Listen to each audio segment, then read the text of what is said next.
Buenas noches. Clase de Zohar, Parashat Emor.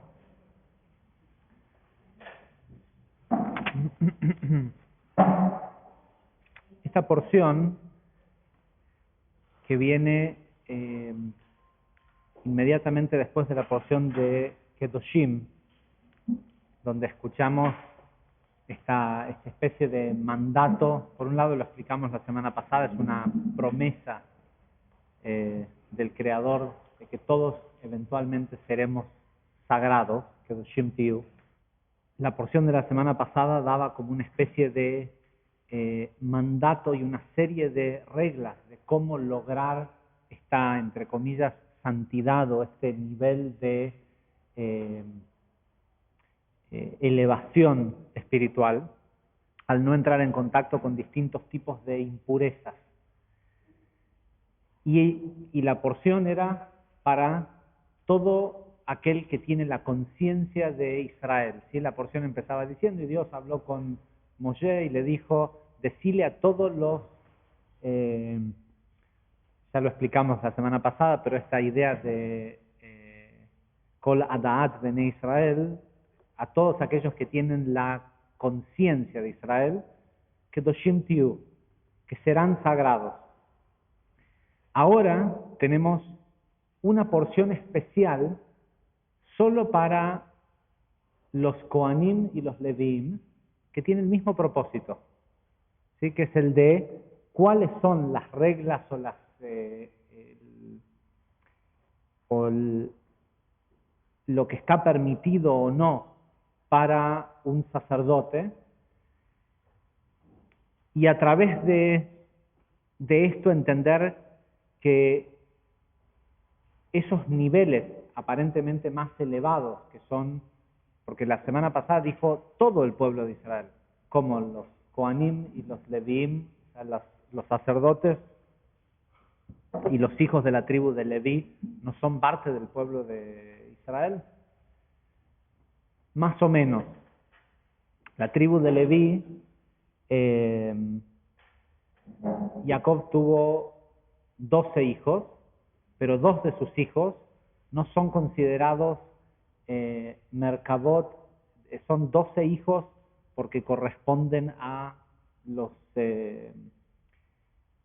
12 influencias astrales, a los 12 meses del año. Y esto, en esta formación de la necesidad de tener un patriarca que tenga 12 hijos con 12 tribus y que cada uno de ellos sean la Merkabá de un signo del zodíaco, existe desde el primer mundo del caos. De hecho, en muchas culturas o civilizaciones anteriores a esta creación, ¿sí? Arqueólogos nos dicen, no, pero ¿de qué me estás hablando? 5.700 años, si hay vida en la Tierra desde hace miles y miles de años, de millones de años, y en esas civilizaciones se repite siempre esta historia de que un día aparece un tipo que es un patriarca que tiene 12 hijos, ¿sí? Porque es en realidad la configuración astrológica de la esencia del Sol y las 12 influencias astrales. Con lo cual, si mañana hubiera que destruir este mundo y hubiera que volverlo a crear, otra vez volvería a haber otro Jacob y 12 hijos. Sin embargo, en esta creación, los 12 hijos de Jacob no terminaron todos siendo los canales de las 12 influencias astrales. De hecho, 2 de sus hijos, Yosef y Leví, están por afuera de eso, y los 2 hijos de Yosef, Efraín y Menashe, son los que reemplazan a estos 2. Y de hecho, Jacob los bendijo primero y le dijo a Yosef, estos 2 van a ser como si fueran míos. ¿Sí? Las palabras textuales que aparecen en la Torá. Tanto los Kohanim como los Leviim, todos provienen de la misma. Kohanim quiere decir sacerdotes, y levitas son los hijos de la tribu de Leví. Los Kohanim son levitas, ¿sí? Moshe tenía un hermano que se llamaba Aarón, y este hermano, que era igual de Leví, ¿sí? De la casa de Leví, como era Moisés, fue separado del resto de su familia, y el Zohar nos cuenta que literalmente le cambiaron la estructura, le cambiaron las manos, es lo que dice literalmente el Zohar, le quitaron las manos que tenía, le pusieron unas manos nuevas que tenían la capacidad de curar y de sanar todo, y lo elevaron a la sefirá de Jochma, ¿sí? A lo más alto que puede haber, a estar en absoluto contacto con la primera emanación o el pensamiento de la creación, y que esas manos se propagaron por el resto de su cuerpo. ¿Sí? Es como que hubo una especie, como si quieren verlo de alguna forma, como una especie de mutación en donde las células de las manos nuevas que le pusieron cambiaron el resto del cuerpo. De hecho, hoy se sabe que dentro del pueblo de Israel, la gente que se conoce genéticamente como descendientes del pueblo de Israel, los que conocen que tienen linaje que proviene de las castas de los sacerdotes, tienen un cromosoma Y diferente que el resto del pueblo de Israel. De hecho, le llaman el cromosoma Aarón, porque Aarón se llamaba el primer Cohen. Y esto causó todo un gran revuelo en Israel, porque como hay ciertas leyes que aplican a la gente que proviene de la familia de los sacerdotes, querían pasar leyes civiles en el Estado en donde la gente tuviera que hacerse un análisis de ADN para saber si les tocaba este tipo de, al final nunca no prosperó, por supuesto, ¿no? Pero en definitiva, hubo una elevación de esa parte de esa familia, que era una familia, la energía de Leví es de columna izquierda, fue elevado hacia la derecha, ¿sí? al nivel más alto que existe en este plano físico. Habiendo dicho esto, pareciera que esta porción no tiene mucho que ver con ninguno de nosotros, ¿sí? A menos que fueras de la tribu de Leví o de la tribu de Cohen, o no tribu, pero de la familia de los sacerdotes. Sin embargo, Rashi, allá por el año 1200, en sus comentarios de la Torá, nos dice que para nuestra generación, la generación del Gmar Tikkun, del final de la corrección, esta para allá aplica más que la de la semana anterior, puesto que dice que de la misma forma que en el mundo hasta estos momentos el Estado o la tierra de Israel es el centro por donde, o es digamos, el centro por donde entra la energía al mundo, y que su capital, no capital políticamente, sino el lugar de concentración de la energía está en lo que se llama el Kodesh HaKodashim, el sagrado de lo sagrado que estaba adentro del templo en Jerusalén. Cuando llegue el momento del Gmar Tikkun, dice Rashi, todo Israel se va a convertir, toda la tierra de Israel va a ser como el Kodesh HaKodashim, ¿sí? Y todo el mundo va a ser como Israel. O sea, todo el planeta va a tener la energía que tiene Israel, pero la tierra de Israel va a ser como si todo ese país fuera lo sagrado de los sagrados. Por consiguiente, toda persona que proviene de este nivel de almas, de esta 70ª nación, que se conoce como Bené Israel, los hijos de Israel, tienen que poder pararse sobre el Kodesh HaKodashim, como lo hacía el sumo sacerdote, y estar puros, y no ser afectados por la energía. Todos saben, ¿no?, lo que pasaba con el sumo sacerdote. Entraba solo una vez al año al Kodesh HaKodashim, y si su conciencia no estaba pura, moría instantáneamente. O sea, vos sabías si el tipo estaba capacitado para el trabajo o no en el acto. No había forma de engañar al sistema. De hecho, el tipo entraba al Kodesh HaKodashim con una soga a la cintura, y si lo oían caer, lo sacaban con la soga, porque no había otras personas que pudieran entrar al Kodesh HaKodashim hasta que otro Cohen no era ungido como Cohen Gadol, como sumo sacerdote.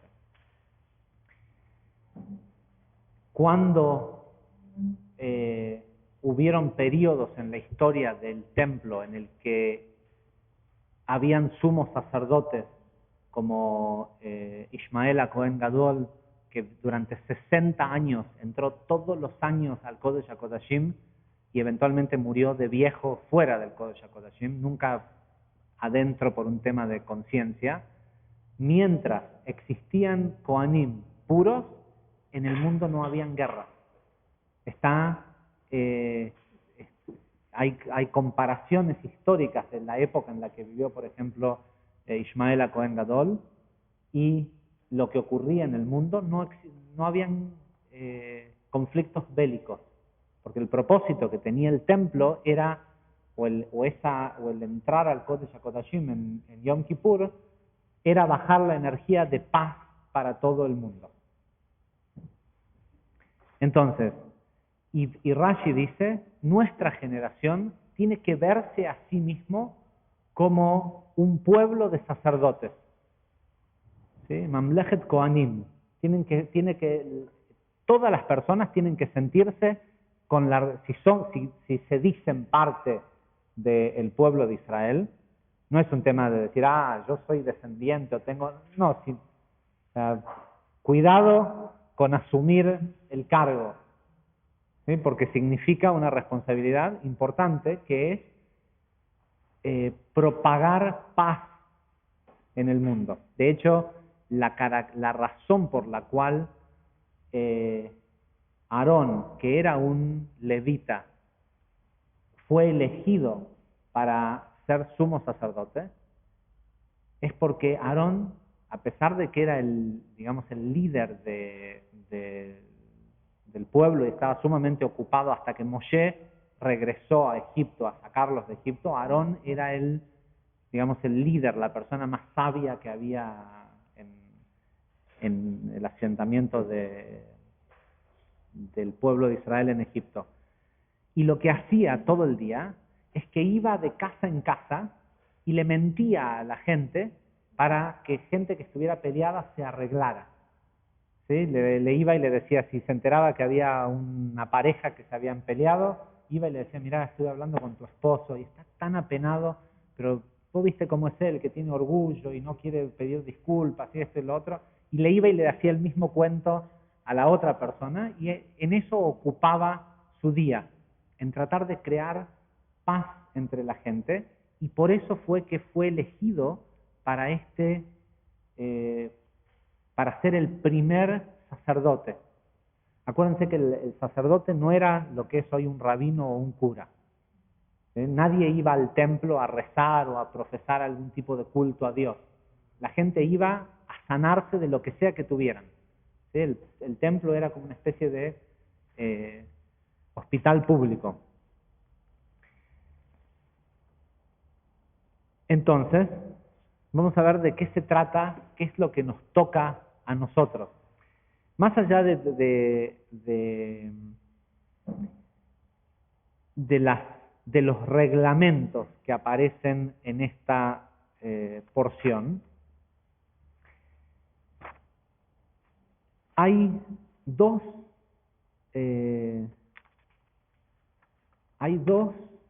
temas de los que se hablan en la parashá, que parecen no tener nada que ver con el tema de cuán puro tiene que ser. para darles una idea de lo que habla toda la parashá, es que si una persona es un sacerdote, no puede nunca entrar en contacto con la muerte, es decir, no puede nunca tocar un cadáver o estar en un lugar en donde hay una persona muerta.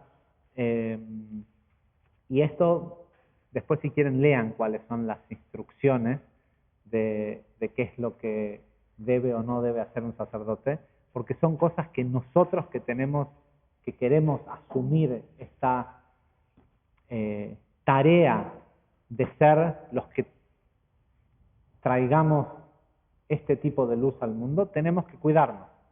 ¿Sí? Yo sé que todo el mundo va al cementerio. Bueno, los Kohanim no pueden ir al cementerio. ¿Por qué será? Y porque no es algo tan positivo. ¿Sí? Más allá de que nos enseñaron y que todas esas costumbres de ir a llevar flores y como si fuera que alguien alguna vez un muerto sacó las manos y le agradeció por las flores. ¿Sí? Aparte que cosa poco, no sé, no quiero criticar, pero ir y cortar algo vivo para llevarlo a que se marchite sobre una tumba es tremendo. ¿Sí?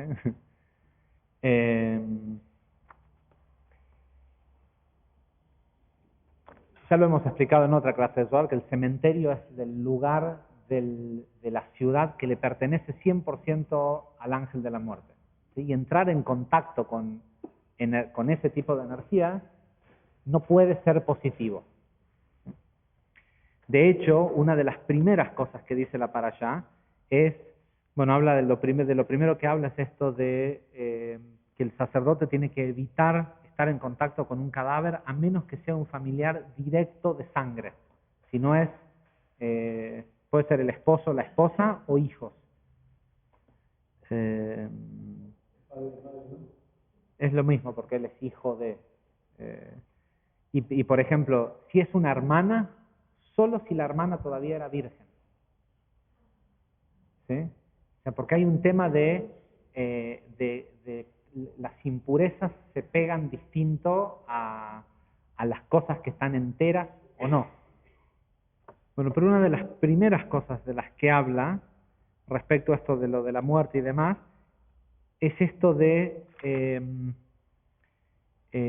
las personas que entran en contacto con la muerte a través de ser, ¿cómo se dice?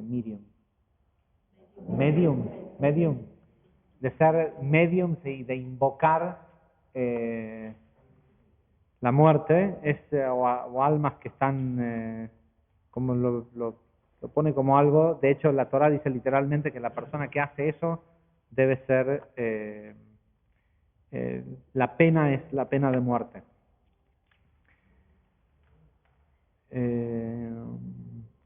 Ok, y hay un montón de regulaciones que tienen que ver con el tipo de ofrendas que tiene que hacer, cómo tiene que vestirse,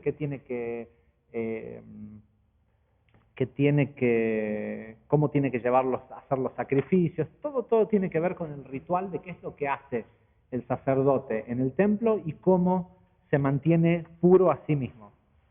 Una cosa que es interesante, que no era de lo que iba a hablar, pero apoya este tema de el hecho de lo que explicamos con la cuenta del Omer, de que durante el resto del año los niveles, uno solo puede cambiar de a un nivel por día,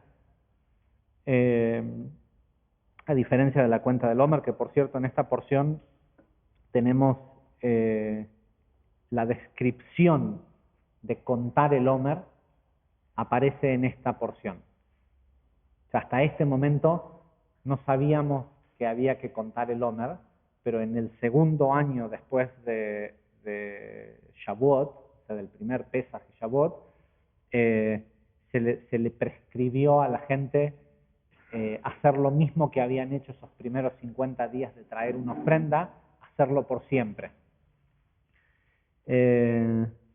Pero volviendo al tema anterior, es este tema de si el sacerdote, haciendo su trabajo de purificar a la gente, no podía hacerlo sin terminar el impuro. ¿Sí? Cuando uno dice que quiere ayudar a alguien quiere decir estar dispuesto a meterse en el barro y ensuciarse.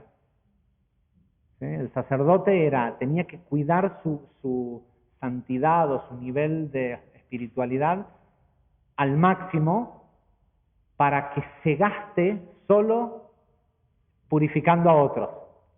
Y todo lo que el sacerdote le quitaba en enfermedad a la gente que venía a verlo, él se lo llevaba.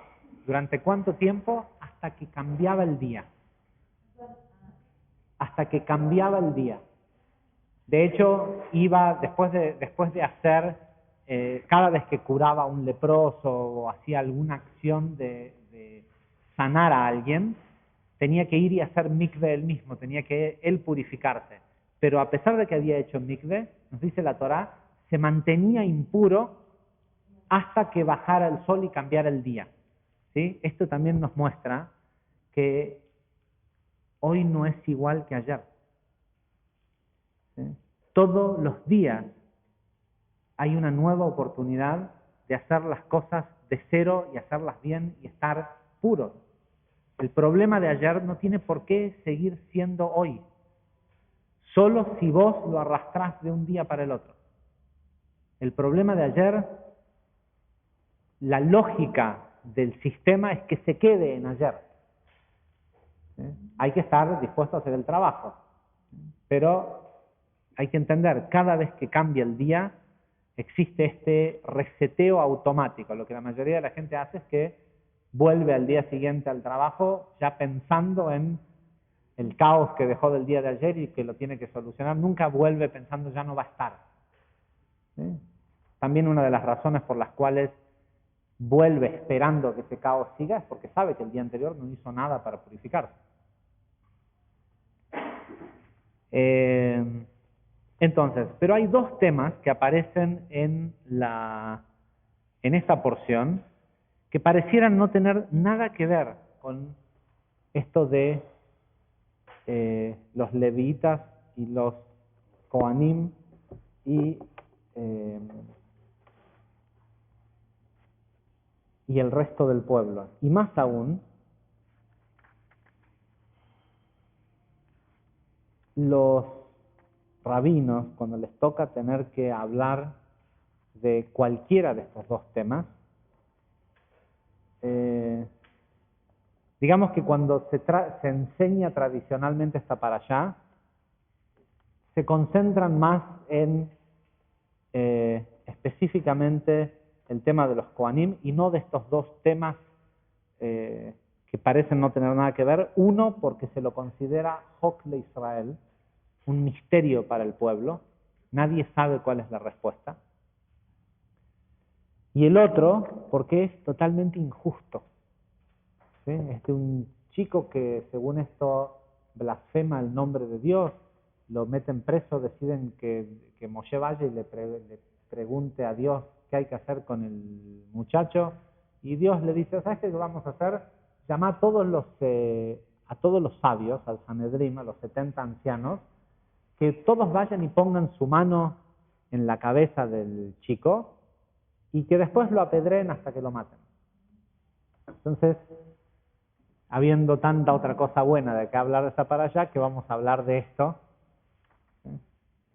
Estos temas y la porción de Matot, en Matot casi siempre ocurre exactamente a la mitad del verano. Todos los rabinos eligen tomarse sus vacaciones en esa semana para no tener que explicar cómo es que Dios manda a matar a todo un pueblo y niños y esto y lo otro, lo que sea. Nosotros sabemos que esa es una historieta, eso es un cuentito externo y no es el sentido esotérico. El primero, y son dos grandes lecciones que hay detrás de estos dos temas. El primero, el rabino Shraga Berg, ¿sí? El rabino fundador del centro de Kabbalah, ¿sí? Contaba que un día fue a almorzar, hacer la segunda seudá de Shabbat con su maestro, con Rav Brandwein, a la casa de un gran rabino de Jerusalén, o afamado rabino, y que en un momento del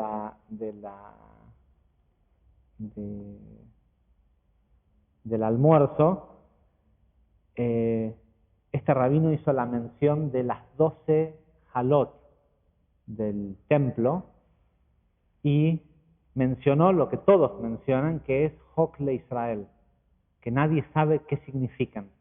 Y Rav Brandwein le dijo al rabino Ber, vámonos, en la casa de este idiota yo no almuerzo.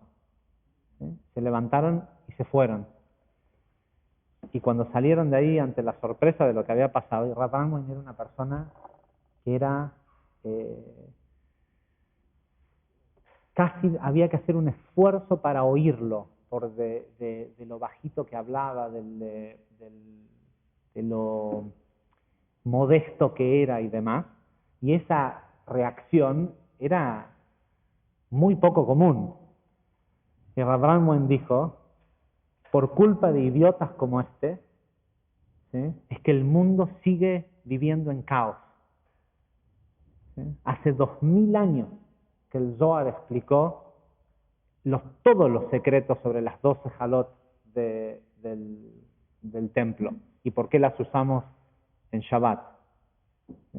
Y todavía hay gente que 2000 años más tarde, ¿sí?, se la dan de grandes rabinos y siguen diciendo Dios en sus misteriosas formas de hacer las cosas, todo, menos el porqué del pensamiento de la creación, todo lo demás ya fue explicado. Entonces, y esta es la parte en donde las 12 halot, seguramente aquellos que han asistido alguna vez a un Shabbat con algún matiz cabalístico habrán visto que no hacemos amotzi sobre 2 halot, hacemos sobre 12 halot, que se llaman lechem panim. Utilizamos 2 halot que se van a comer, pero hay otras 10, entre comillas, de utilería, si uno le quiere llamar, que en realidad son halot que están hechas, son una especie de híbrido entre matzá y pan, porque están hechas sin levadura, pero dejado fermentar más de 18 minutos. ¿Sí? Y esta costumbre proviene de que en el templo de Jerusalén, una de las formas como el sumo sacerdote curaba a las personas de lepra era haciéndolos mirar las 12 halot. Se cocinaban 12 halot que se ponían 6 arriba de 6. ¿Sí? No se desparramaban 12 en toda la mesa. Había una mesa especial para un altar donde se ponían estas halot o estas barras de pan, y se ponían 6 y 6 encima de esas. Y lo que nos cuenta la Torá en esta parashá es que dice, toma harina fina de trigo para hornear 12 panes. Cada pan será de 2 encima de una eifa. Y los ubicarás a los 12 panes en pilas, en 2 pilas, 6 por pila, sobre la mesa pura, ¿no? Ante Dios. Y esto es importante. Se llamaban lechem panim, como panes del rostro, de la cara, porque estaban ante la cara de Dios, según nos dice esto. Estos panes estaban siempre ante Dios. Dice, y esto lo van a hacer cada Shabbat. Siempre deberán disponer de estos 12 panes arriba de esta mesa. Y esto va a ser un pacto eterno. Ok, y termina diciendo Hok Haolam. Por eso dice, este pacto eterno también es como un misterio para el mundo, y por eso quedó esta interpretación de que como nadie sabe de qué se trata,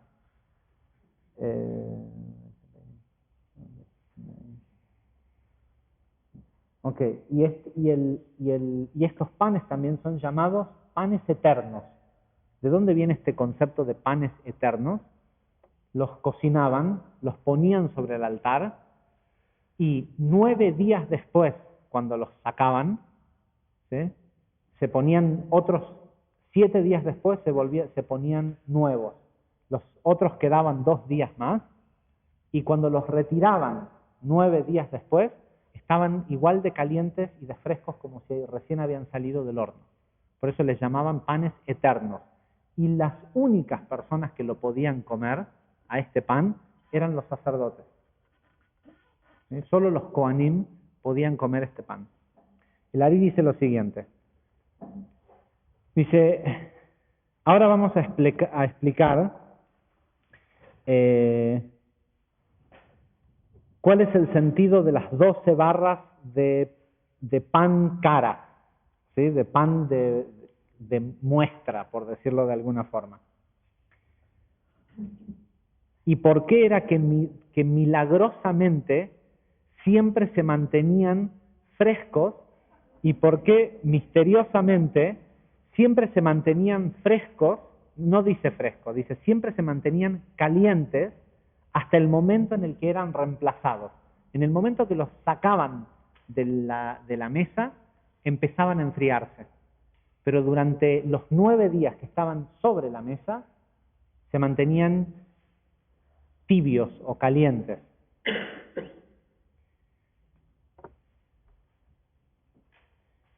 Dice, expliquemos esto, dice Lari.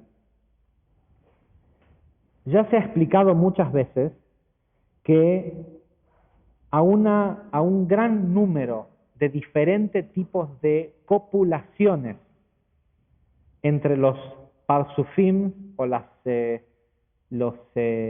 arbolitos de la vida, ¿sí?, con cada grupito de arbolitos de la vida de una sefirá y de otra, cuando se unen, a eso se le llama la copulación entre 2 sefirot. Dice, ya hemos explicado en muchos lugares, en distintos escritos, que distintos tipos de copulaciones entre los parsufim, arriba, y arriba siempre se refiere a Zeirampin o Jochma y Binah, son llamados comer.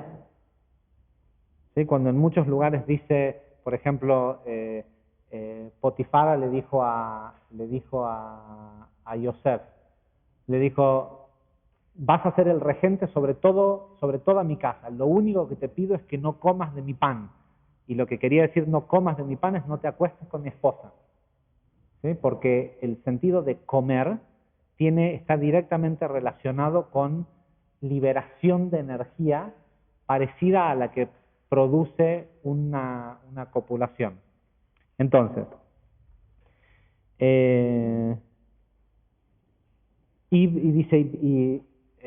doy una pequeña explicación que dice acá, dice, el propósito de la transformación o metamorfosis de las sefirot en Parsufim, en que en lugar de hablar de ellas como todo una cosa grande, sino de todas las subdivisiones que tienen adentro,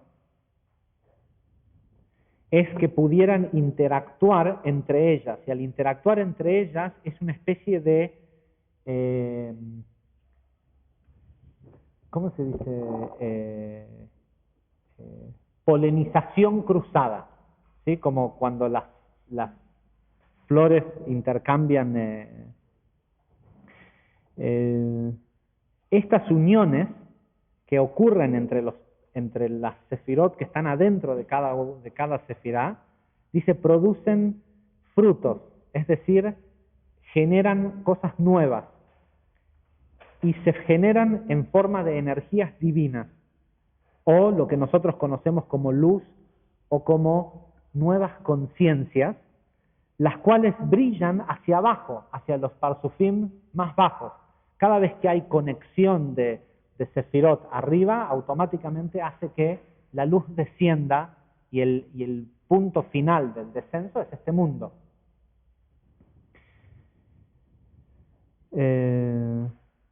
Y que brille hacia los mundos hacia abajo. Y esa es la razón por la cual a esas copulaciones se las conoce con el término de comer, tal como lo vamos a explicar más abajo. Dice, este es el significado místico del verso que dice, y es un verso que viene de el Cantar de los Cantares 5.1, que dice, come, oh amado acompañante de Dios. ¿Sí? Este verso se refiere a la copulación que hay entre Abba e Ima, entre Jochma y Binah. ¿Sí? Todos sabemos que Abba, el padre y madre, en realidad, cuando hablamos de Sefirot, estamos hablando de Jochma y Binah, la cual solo ocurre por la emanación o el fluido de energía que baja constantemente del sagrado Mazal que mucha gente traduce como suerte, es en realidad la parte más baja de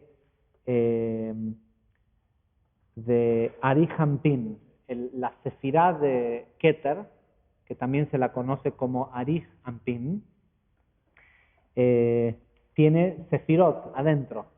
El lugar de Keter en donde la luz pasa desde Yesod a Malhut de Keter se conoce como suerte o Mazal. Pero ese es el lugar, o en otros textos, ese lugar también se conoce como Atika Kadisha. ¿Sí?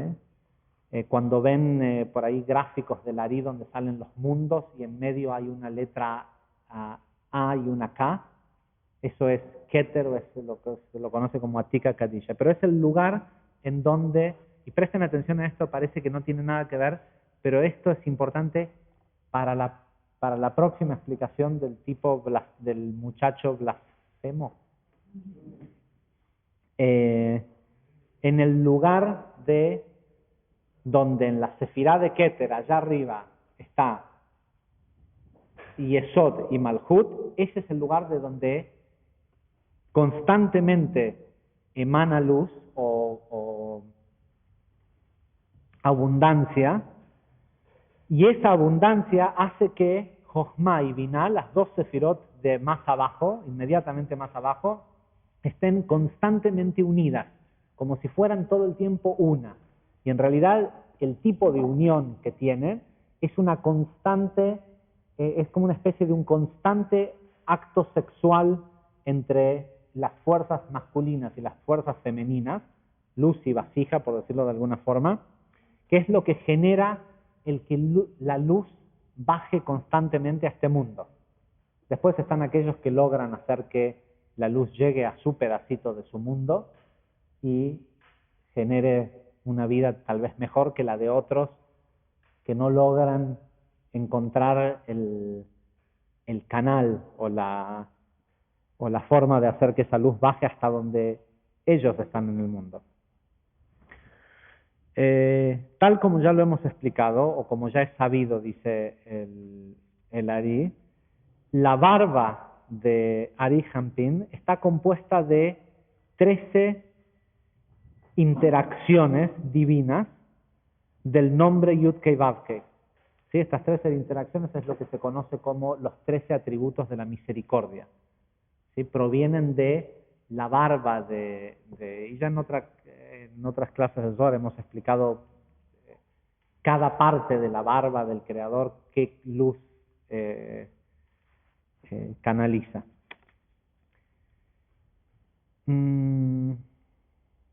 Okay, 3 interacciones del nombre divino Abaya, ¿sí? Yud-Kei Vav-Kei, los cuales dan 12 letras. Hay una forma de deletrear el nombre Yud-Kei Vav-Kei que termina dando 12 letras juntas. las cuales corresponden a las otras 12 partes de la barba, excepto por Mazal. Hay una parte que es la más elevada, por decirlo de alguna forma, de la barba, que es Atika Kadisha, lo que Dios, por decirlo de alguna forma, lo que está por encima de la influencia de los 12 hijos o de los 12 aspectos, y el resto de la barba corresponde a estas 12 letras del deletreado de el nombre Yud-Kei Vav-Kei. También sabemos, dice, que el nombre Yud-Kei Vav-Kei, y por supuesto están siempre acomodados en 3 columnas, ¿no? Todo siempre que hay una alineación de energía, siempre baja en balance en 3 columnas. Dice, sabemos también que el valor numérico de este nombre Yud-Kei Vav-Kei es 26, y si uno lo multiplica por 3, es el mismo de la palabra aramea que simboliza Mazal, que es Maslah. Maslah tiene valor numérico 78. ¿Qué otra palabra tiene valor numérico 78? Lechem. ¿Sí? Pan tiene el mismo valor numérico que, o el pan representa, incluso el nombre de la palabra pan representa estos 12 canales. Y estos 12 canales, dice, corresponden, dice,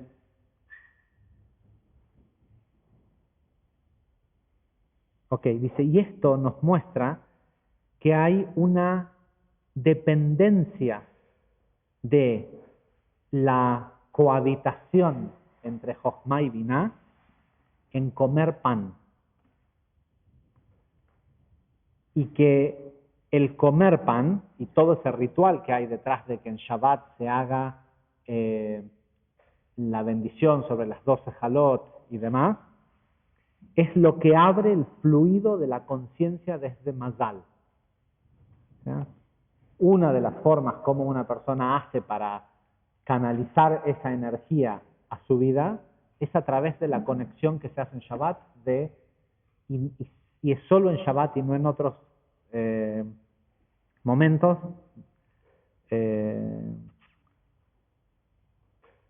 Si nos da tiempo lo vamos a explicar en la segunda, con la siguiente explicación. Dice, estos 12 panes que corresponden a las 12 letras es de lo que habla la Torá cuando habla de los Lechem Panim. Esto es porque el sagrado Mazal, que es en realidad 13, expresa el concepto de 2 veces la letra Vav, que es igual a 6 más 6, 12. Y esta es la razón por la cual la Torá nos dice de que no se deben poner las 12 separadas, sino de que se deben poner las 12 unas encima de las otras, porque son como las 2 letras, es una Vav con otra Vav encima. Y también expresa el aspecto divino de las 2 letras Hei del nombre Yud-Kei Vav-Kei, porque la letra Hei puede ser deletreada Hei Aleph, que es 5 más 1, 6, 6 y 6 son Binah y Malhut. ¿Sí? Las 2 letras. Y dice, siendo que la copulación entre Abba e Ima, Jochma y Binah, es llamada comer, nunca se acaba, nunca deja de ocurrir. Y esta es la razón por la cual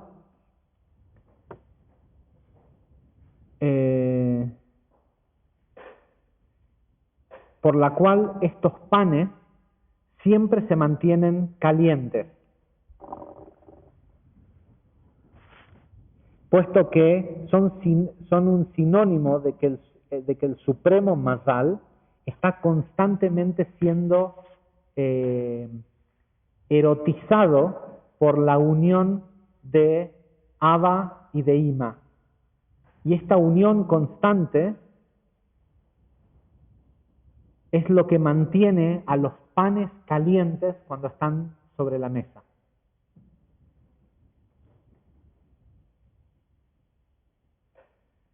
Dice, y se mantienen de esa forma hasta el momento en el que uno lo retira de estar enfrente de Dios.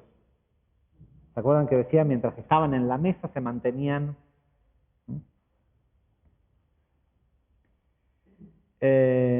Dice, ahora también es importante entender por qué solo el sumo sacerdote, por qué solo los sacerdotes podían comer de este pan. Esto es porque los sacerdotes representan a la sefirá de Jochma, que es el nivel del sumo sacerdote. Y también la podían comer los levitas porque el leví, entendiendo que uno es Jochma y el otro es Biná, constantemente también están unidos energéticamente.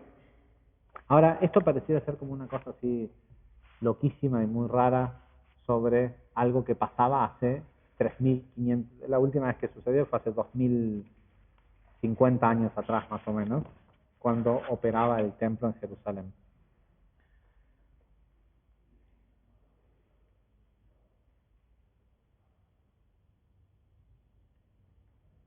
En el mismo tono en el que Larí lo explicó hace 600 años, yo voy a tratar de ponerlo en términos mundanos de hoy. Y no hay ninguna intención de ser grosero con lo que voy a decir. No siempre algo que nos calienta hoy nos continúa calentando más tarde. No me refiero solo a lo sexual, ¿sí? No siempre lo que te moviliza hoy a hacer, lo hace más tarde. ¿A qué se debe eso? ¿Sí? Se te ocurre una idea para un negocio, para un emprendimiento, para un, no sé, no un negocio, para algo, no sé, para abrir un lugar como este, por ejemplo. Y siempre hay un primer estado de excitación que es el que te lleva a querer hacer. ¿Sí? Jochma, la idea, Biná, el proceso creativo. Pero después hay que llevarlo a los hechos. Y llevarlo a los hechos conlleva lidiar con la fisicalidad. Y en la fisicalidad las cosas se enfrían. Pero no tiene por qué ser así. Y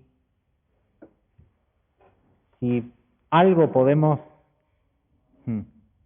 medio tarde, si algo podemos tratar de llevarnos de esta para allá, es aunque sea esto, que no es algo fácil de hacer, y tal vez ni siquiera sea fácil de entender, pero es algo factible a llevar a nuestra vida. En el nivel de Jochma y Biná, la emanación y la creación, hay una atracción y una pasión natural de esos dos niveles. Es imposible prácticamente que se te ocurra la idea de un gran negocio y no te vengan las ideas de cómo llevarlo a cabo. De que si entraste en contacto con una cierta emanación, positiva o negativa, lo que sea, que no se te ocurra el cómo hacer para crear esa realidad en este mundo. Te dio hambre, ¿sí? Tenés una emanación de un pensamiento o de una, en este caso uno que proviene del cuerpo, pero te diste cuenta que tenés ese deseo, ese pensamiento, e inmediatamente aparece la creatividad de cómo voy a hacer para satisfacer eso que quiero. Te gustó una chica, un chico, lo que sea, en el acto se te ocurre, empezás a pensar qué le voy a decir, qué puedo hacer, ¿sí? Es automático que ante una emanación, ante la exposición al nivel de Jochma, aparezca Binah, ¿sí? Porque nunca dejan de estar juntas, van siempre de la mano. El problema es al otro día, cuando tenés que ir a hacer, ¿sí? Salir a buscar un lugar, ¿sí? Cuando se involucra la fisicalidad. Y generalmente la oposición que produce la fisicalidad genera a que las cosas se enfríen, ¿sí? Y hay mucha gente que vive en ebullición de qué es lo que van a hacer, y todo el tiempo están por hacer algo nuevo y nunca concretan nada. ¿Por qué? Porque ese estado del voy a hacer y quisiera y esto ya se siente como una unión o una copulación perfecta entre dos energías, una masculina y una femenina, entre una luz y una vasija, o entre algo que aparentemente enseguida produce frutos, ¿sí? Da satisfacción haber tenido la idea y ponerse a pensar y cómo lo haría y esto y lo otro. Pero después sabemos que viene el proceso de pasarlo por lo emocional o de convertirlo en algo físico, y ahí las cosas se complican. Pero no tiene por qué ser así.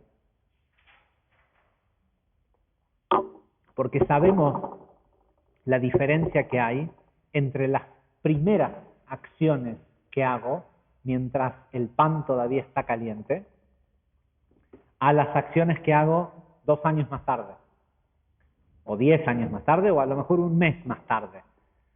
No es lo mismo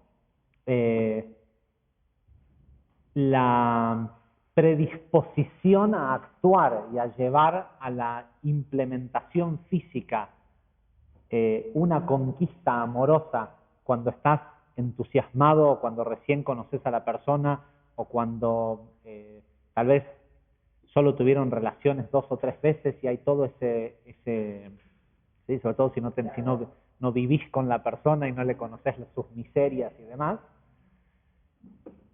La predisposición al hacer cuando hay esta temperatura, llamémosle así, de sentir que estás cercano a esa unión entre Jochma y Binah, a cuando uno tiene que llevar a cabo la acción final de manifestarlo, que es, como explicamos en el curso intermedio, la luz de Jochma y Binah solo brilla hasta Hod. Y cuando llega Hod, se acaba. Y ahora vos tenés que hacer acciones que reflejen esa emanación original sin el apoyo de esa temperatura, ¿sí? Ahora vos tenés que generar esa temperatura. El Ari dice que esa temperatura no tiene por qué acabarse. Que uno puede estar, que como leímos anteriormente, que mientras existe esta copulación que solo ocurre, como nos dice la porción, solo ocurre ante Dios. Las barras de pan se mantienen calientes siempre y cuando estén en el altar frente a Dios, ante la cara de Dios. En el momento en que las retirás, ¿sí? Solo alguien que esté en el nivel de esa energía puede consumirlo, pero en definitiva empieza a ponerse viejo. Y detrás de esto hay primero está la primera lección física, que es la importancia de hacer la conexión de las halot en Shabbat, por lo menos estas 3 seudot de Shabbat con las 12 halot y no con solo 2 halot. Que esas otras halot, las que no se van a comer, estén hechas con esta conciencia de cocinarlas pensando en que estoy fabricando en este mundo los 12 mechones de la barba de Ari Hampin para que esa luz de Mazal baje al mundo.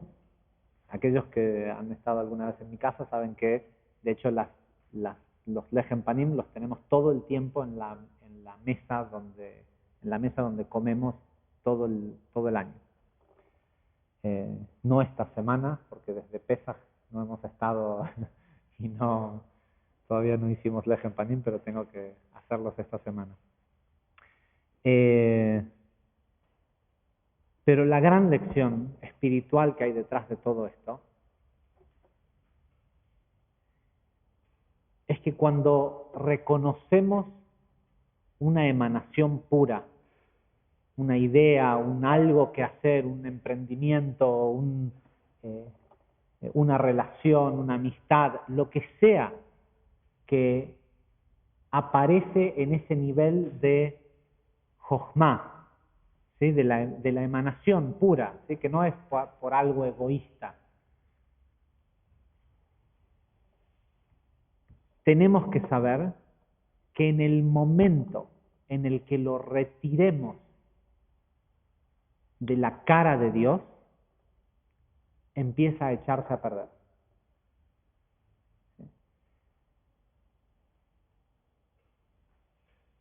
Y esto ocurre por un simple pensamiento humano, que es: esto que acabo de crear es mío. ¿Sí? Porque yo lo hice.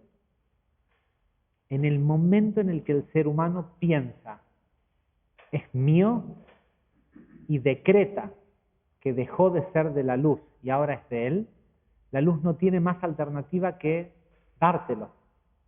Y el problema es que mientras lo tiene la luz lo puede mantener eterno, caliente, toda la vida. En el momento en el que uno toma posesión de las cosas, la luz dice: ok, ¿lo querés? Nunca te puedo negar, sos vasija, yo soy luz. Lo que sea que querés, siempre te voy a dar. Entonces, lo querés, es tuyo. El problema es, vos vas a poder ocuparte todo el tiempo de que esté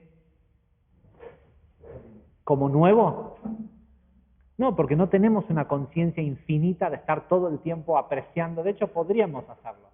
Si vos todas las veces que vieras a tu esposa o pensaras en tu esposa o apreciaras y dijeras: uy, qué grandioso que es, tal vez como uno lo hace al principio cuando finalmente le dijiste: ¿querés ser mi novia?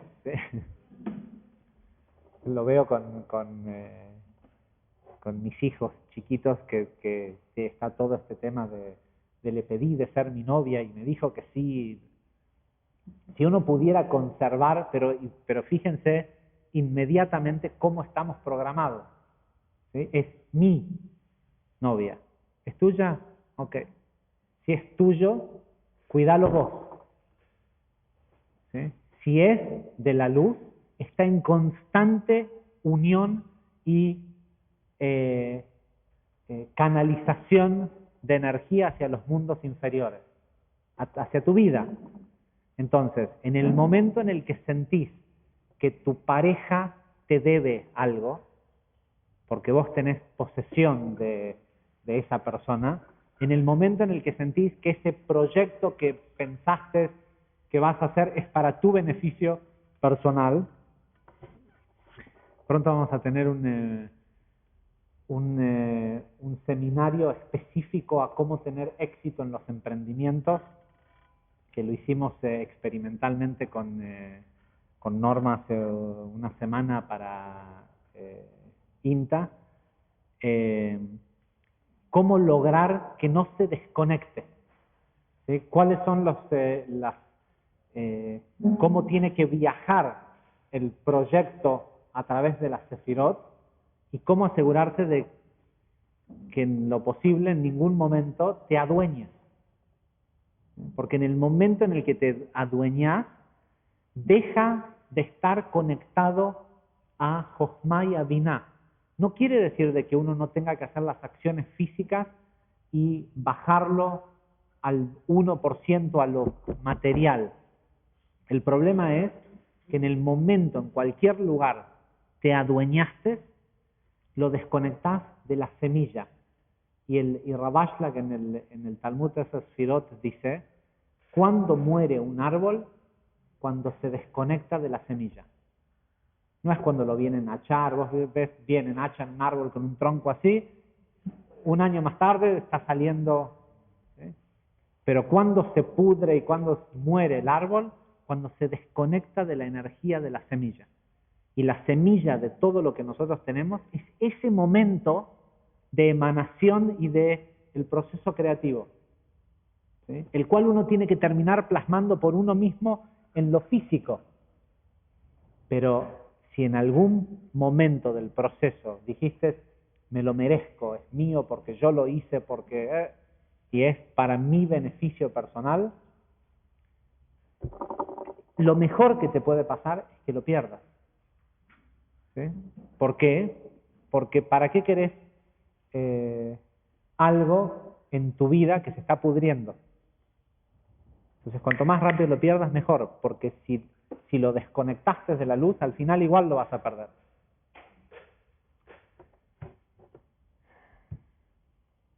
No tenemos tiempo para hablar del blasfemo. ¿Qué hora es?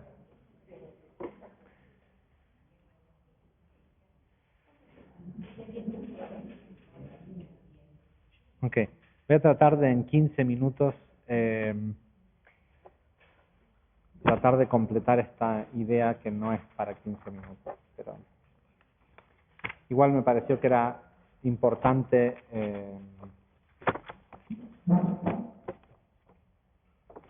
en realidad les voy a contar la historia. La historia, para tratar de hacerlo rápido. La historia cuenta que un muchacho se pelea, dice, literalmente la Torá dice, un muchacho, hijo de un egipcio, se pelea con un hijo de Israel en las afueras del campo, del campamento, respecto a si él y su madre podían o no acampar bajo el estandarte de la tribu de Dan. ¿Sí? Cada una de las tribus tenía que se asentaban por tribu. Y aparentemente en la discusión dice la Torá que blasfemó el nombre de Dios y que fue llevado a la corte y que finalmente decidieron que había que matarlo.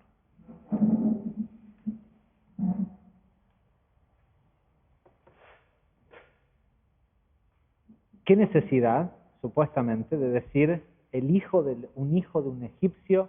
La mitad de la gente que había salido, los Erev Rav, eran egipcios y de todas formas todos habían nacido en Egipto, los que habían salido. Y decir el hijo de un hijo de Israel. Dice, para entender esto, y por cierto, este es otro de los que supuestamente son grandes misterios de la Torá. Ni siquiera Rashi habla Rashi solo explica quién es este hijo, de dónde viene y por qué dice que es egipcio y por qué dice que el otro, porque eran en realidad medios hermanos, solo que eran medios hermanos de distintos padres, uno de un padre egipcio y otro de un padre de la tribu de Dan. Y este chico reclamaba que su madre y él pudieran acampar junto con la tribu.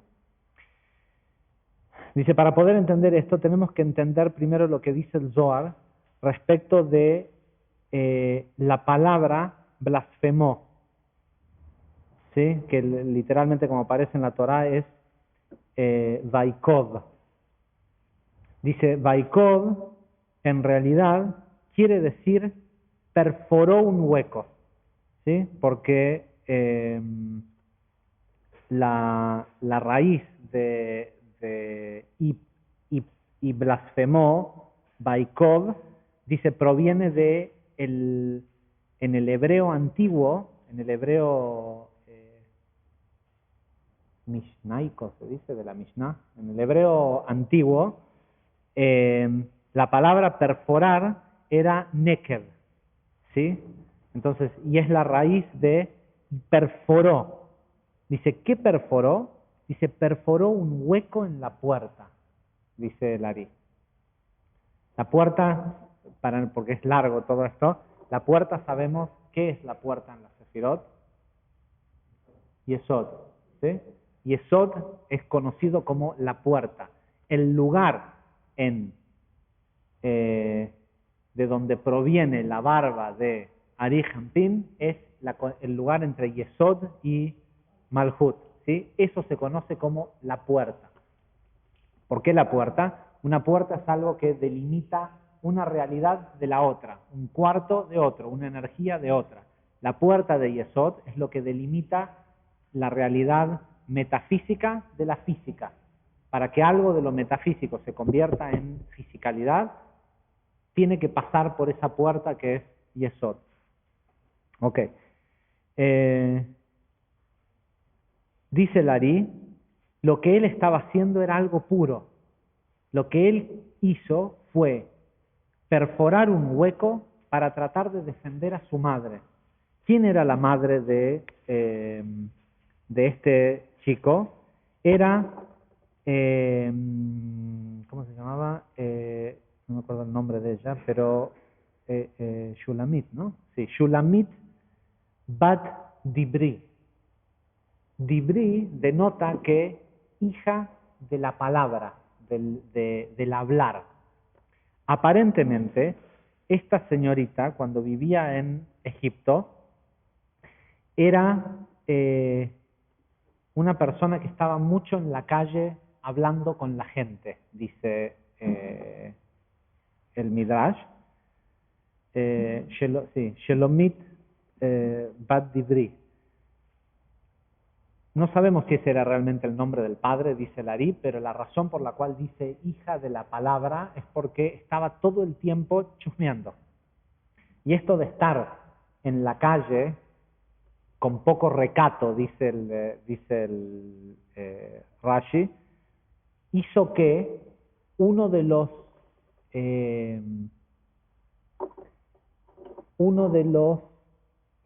taskmasters, de los amos, de los que dirigían esclavos en Egipto, le llamara la atención esta mujer, ¿sí? La deseara. ¿Qué hizo? Como el tipo era regente sobre los esclavos,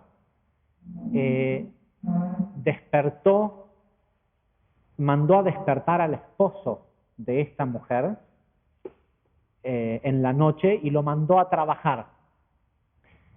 Y se hizo pasar por el esposo y se acostó con ella, y de ahí viene este hijo. ¿Sí? Por eso dice un hijo de un egipcio y no de cualquier otra persona. Lo que uno puede decir, no, ¿cómo puede ocurrir tal cosa? Si uno conoce cómo se acostumbraba a tener relaciones en esa época, primero que nada los esposos dormían separados y el esposo visitaba a la esposa y tenía que ser absolutamente oscuro.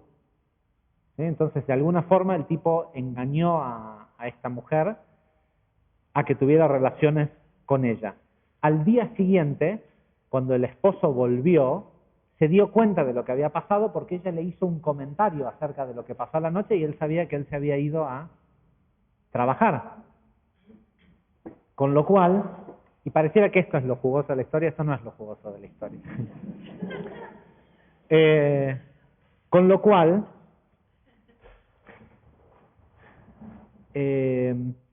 el tipo se dio cuenta de lo que había pasado y se dio cuenta que la razón por la cual el egipcio la había buscado es porque esta mujer no era una mujer digna, andaba todo el tiempo mostrándose en la calle y demás. Y la dejó, se divorció de ella y se casó con otra mujer, quien es la madre del otro hijo, ¿sí?, con el que están discutiendo.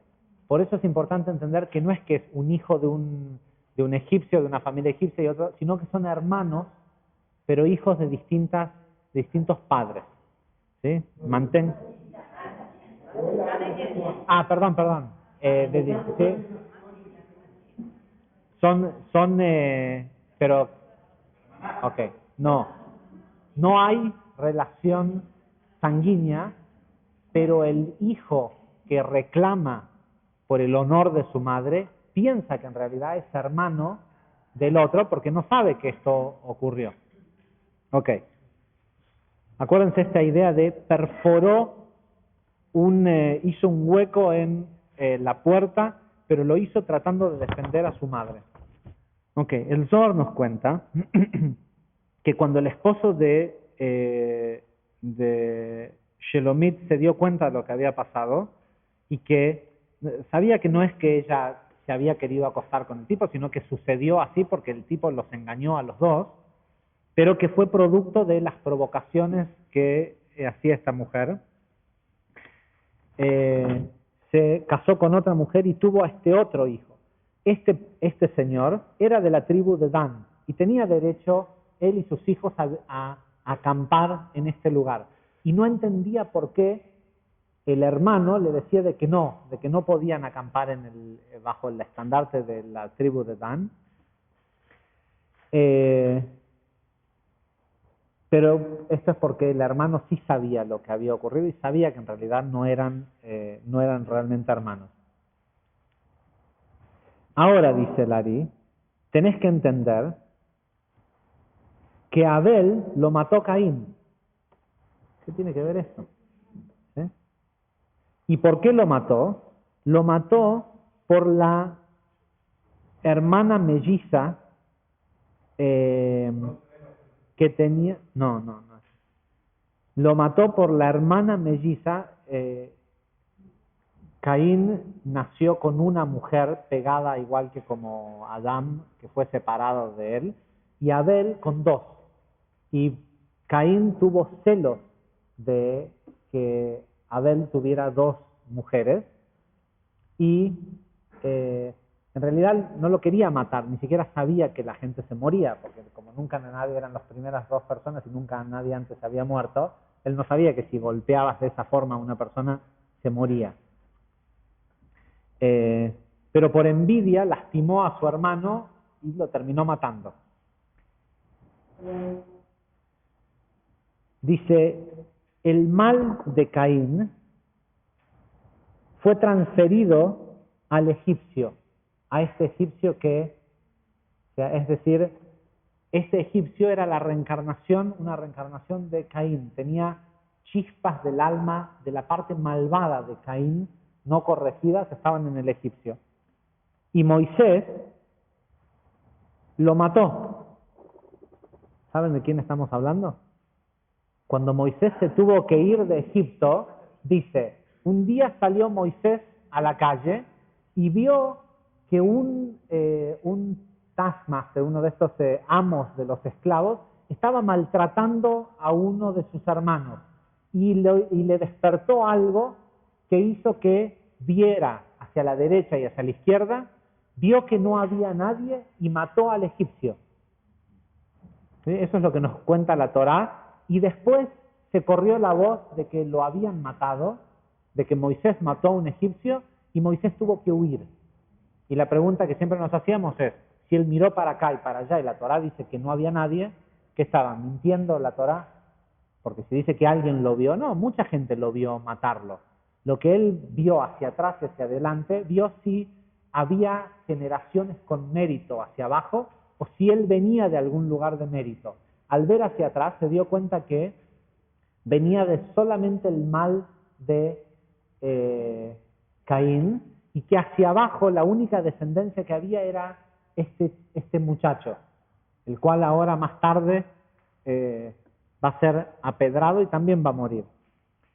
Dice, y por eso Moshe lo mató, porque Moshe era la reencarnación de Abel, que había sido asesinado por Caín, y esta era una forma de empezar a rectificar el mal de Caín. Dice, como ya mencionamos anteriormente, Caín tenía celos de la esposa extra que tenía, de que a Abel le hubieran dado 2 mujeres. Dice, y se suponía que ellos tenían que poblar el mundo a través de estas mujeres.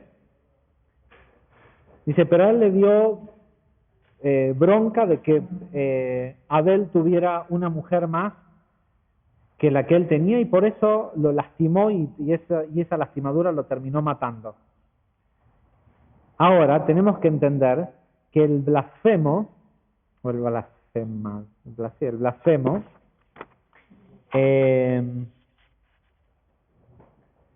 era el hijo de este egipcio y estaba totalmente carente de bien. Nada había descendido, no había ningún linaje de ningún arquetipo de bondad en su linaje espiritual o metafísico. Su madre,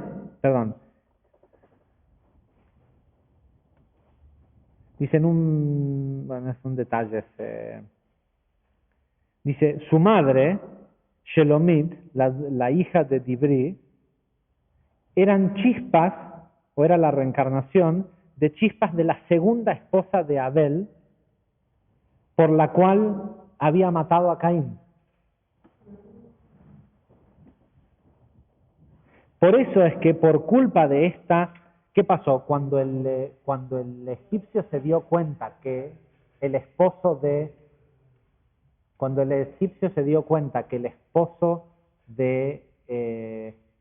Shelomit se había dado cuenta de lo que había pasado, lo empezó a hostigar y a hacer trabajar más, ¿sí? Se quería como deshacer de él. Por eso es que específicamente a este tipo lo estaban maltratando, ¿sí? Era todo parte de la misma historia. Dice, y por eso este egipcio tuvo que ser asesinado por culpa de Shelomit. Y ahora sabes que, y escuchen esto, porque la historia es que por un lado uno empieza a entender que en realidad hay todo o sea, de lo que es aparente en el mundo, uno nunca realmente conoce la historia que hay detrás, ¿sí? Dice, ahora bien, dice Larí, ya sabemos, y sobre todo escuchando esta historia, que hay un velo que separa Yetzirá de Asiá, que separa al mundo de formación o Ayesod de Malhut.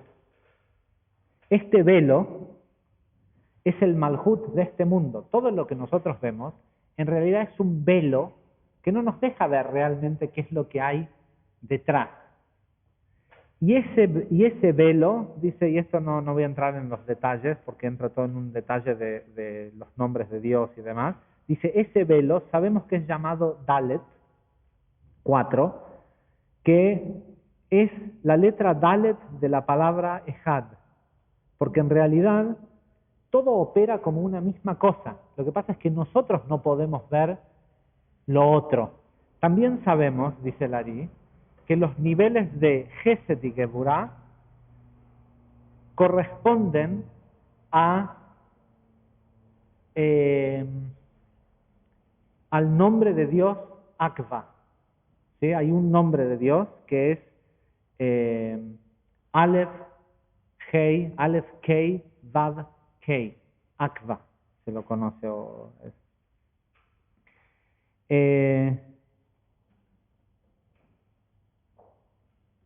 Dice, y esto está codificado en esta historia.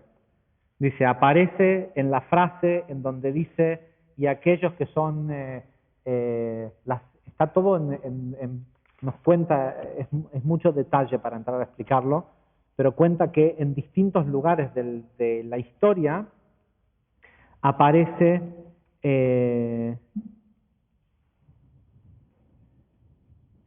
por ejemplo, cuando dice no vayas a ver a los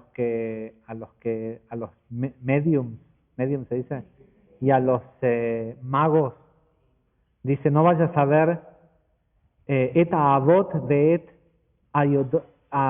idonim, ¿sí? Las iniciales son este nombre de Dios. Este nombre de Dios, dice, aparece por primera vez en la Torá como cuando en la historia de la creación dice Bereshit bara et Hashamaim de et Haaretz, las iniciales et Hashamaim de et Haaretz, de cada una de estas palabras son Aleph Kei Vav Kei, ¿sí? Porque este es el nombre de Dios que une los cielos y la tierra. Dice, y lo que trataba de hacer este chico, el egipcio,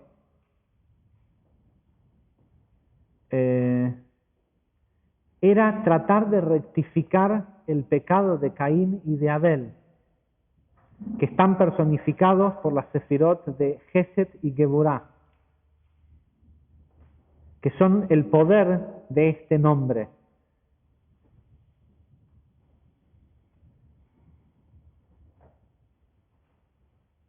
Okay, que también cuando aparece la frase que dice el hijo del egipcio y el hijo del israelita, las iniciales también escriben este nombre.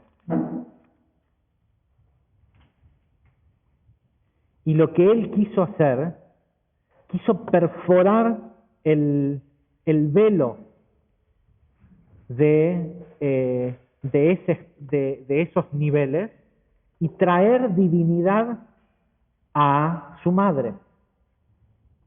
¿Sí? ¿Qué quiere decir? ¿Qué quiere decir esto? En el plano físico quiso tratar de perforar el velo para mostrarle a los demás, no es culpa de mi madre que es así, ni mío, ni tuyo, de que somos, sino que en realidad somos, hay toda esta historia detrás que nadie la puede ver, y no es que mi madre es una cualquiera, sino que tuvo que actuar la parte de esto para ver si podíamos rectificar todo esto.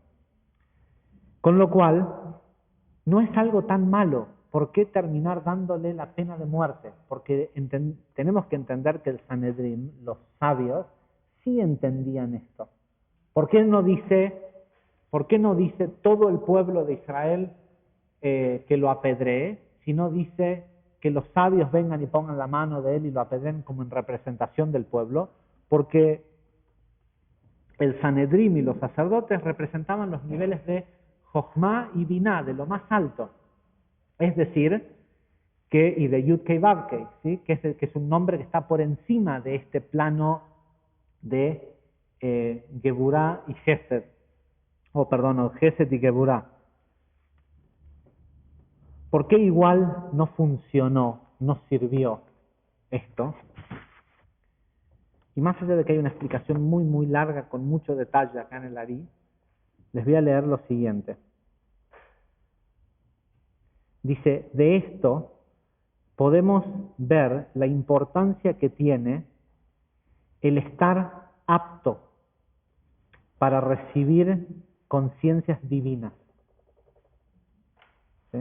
¿Se acuerdan que la primera parte hablaba de Jochma y Biná y de que si queremos ser queremos enseñarle Kabbalah a alguien, tenemos que hacer también un trabajo de purificación propia? No se trata de solo estudiar, ¿sí? Se trata de estar en condiciones de poder. La gente dice, ay, pero yo le cuento a mi familia y les explico y les enseño la clase, pero no me escuchan y no, claro que no. Porque de alguna forma la persona que no está haciendo, aunque sea el intento de crecer espiritualmente, de purificarse, no está creando un fluido o un flujo de energía desde Jochma hacia abajo, está haciendo un bypass, está queriendo ir y hacer un hueco en el lugar en donde todavía él no tiene acceso, pero va y agarra. Y esa energía extra, cuando no hay vasija, mata. ¿Qué quiere decir mata? No es creativo, ¿sí? Es destructivo. Porque ¿y cómo lo ves? En la persona que va, estudia espiritualidad, sabe esto y lo otro, y el hecho de tener un cierto nivel de espiritualidad destruye los lazos que él tiene con su familia, en lugar de construir mejores lazos. Perdón. ¿Por qué es esto? Porque está tratando de imponerle espiritualidad a sus hijos y eso y lo otro, cuando él no lo tiene. Él no tiene acceso a esa, porque no está haciendo un trabajo propio de purificación. Lo que está haciendo es estudiando mucho. Y pensando que porque estudia y sabe y puede repetir, es merecedor de esa energía. ¿Sí?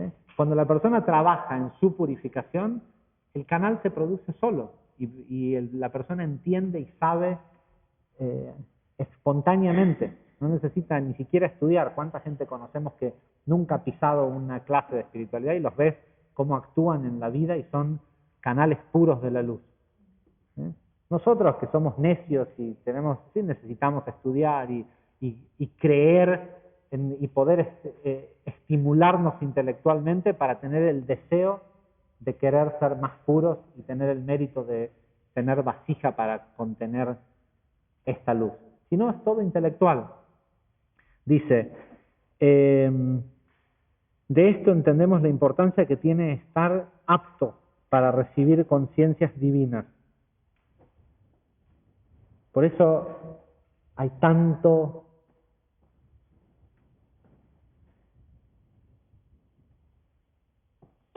entre comillas maestro que repite y que enseña y que esto y que lo otro, y después uno ve ¿sí? A la hora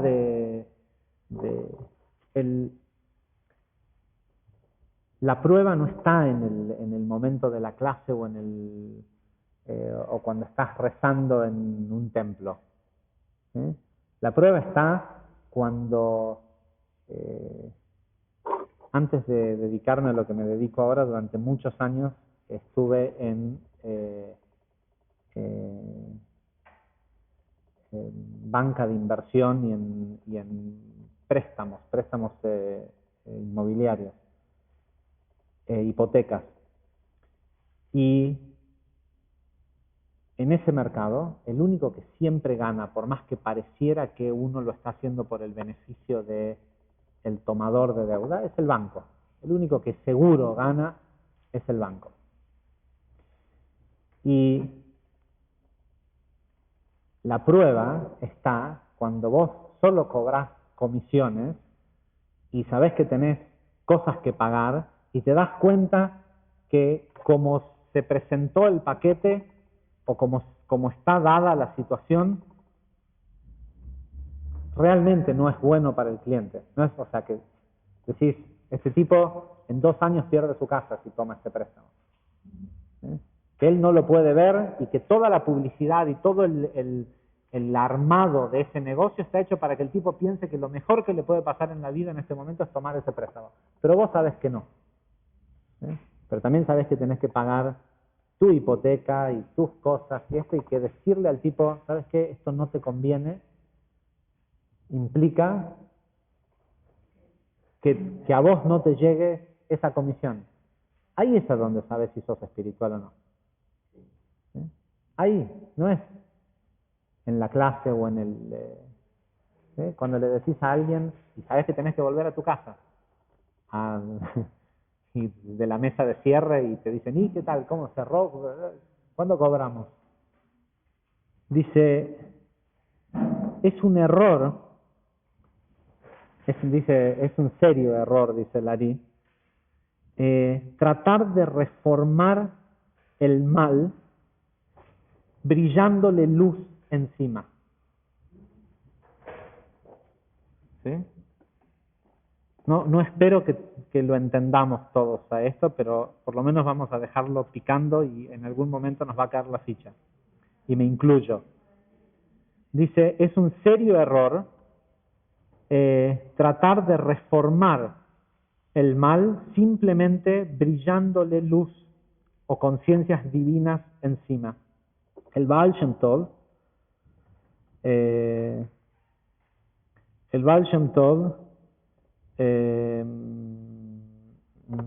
este, este comentario de acá tiene que venir de algunos de los comentarios que están en estos escritos del Ari provienen de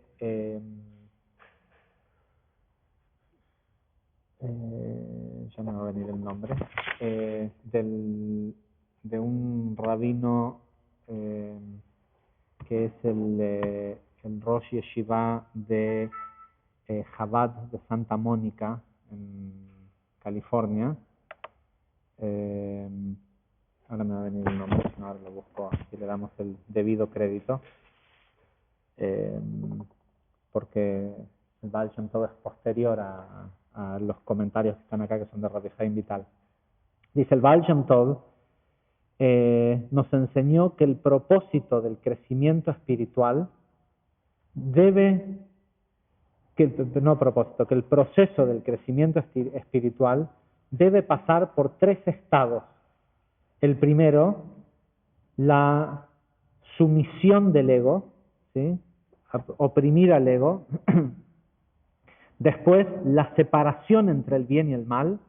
Y finalmente, el endulzado o el endulzar el juicio o aquello que es malo a través de lo bueno.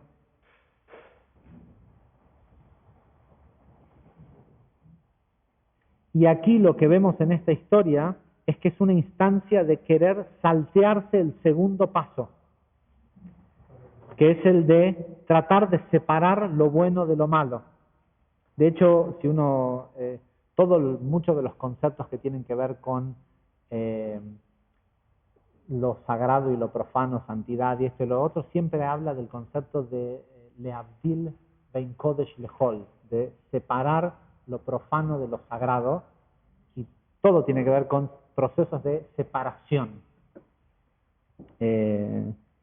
Este miércoles, por cierto, no se olviden, es Pesach Sheni. Me acordé de esto porque seguramente en Facebook vamos a escribir algo al respecto de qué se trata, pero es parte de la energía de la semana.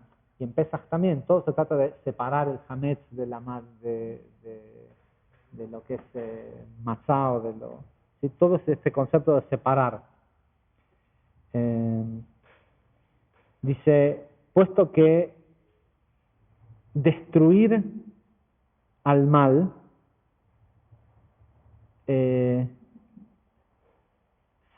salteando, pasando por encima el segundo nivel, no es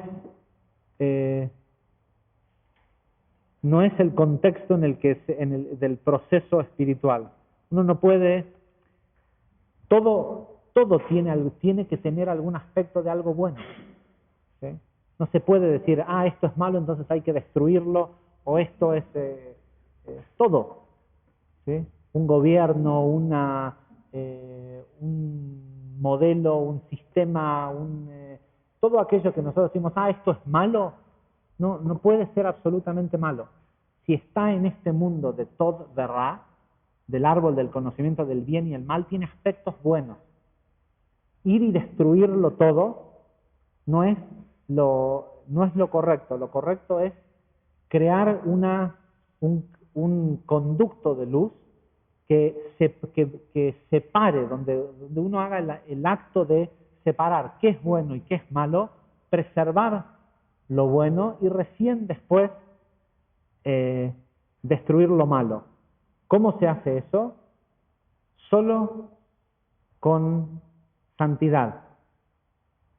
Por eso es que, ¿cómo mató Moshe al egipcio? Moshe, que correspondía a los niveles de Jochma y Binah, porque era el Leví, ¿sí? Lo mató al egipcio con el nombre Yud-Kei Vav-Kei. ¿Sí? Por eso es que este muchacho trató de utilizar el nombre que estaba a su alcance, también para corregir esta situación con la manipulación de un nombre divino. El error que cometió él es que él no estaba listo para invocar un nombre de ese tipo, porque él no había hecho en sí el trabajo de separarse, porque la mitad de él era parte de la tribu, era hijo de esta mujer, que tenía derecho a acampar y a estar en ese lugar. Pero la otra mitad era producto de este ilícito, de esta relación ilícita. Pero no era todo malo, no era como su padre que el nombre lo mató automáticamente porque no había afinidad alguna con la luz. Y en el mundo en el que nosotros estamos, tenemos que entender que no podemos ser tan absolutos de decir eso es malo. ¿Sí? Si existe en este mundo alguna parte buena tiene, y lo malo que tiene no puede ser transmutado hasta que no empecemos por reconocer que también hay un aspecto divino en eso. En algún momento lo vamos a entender. Gracias.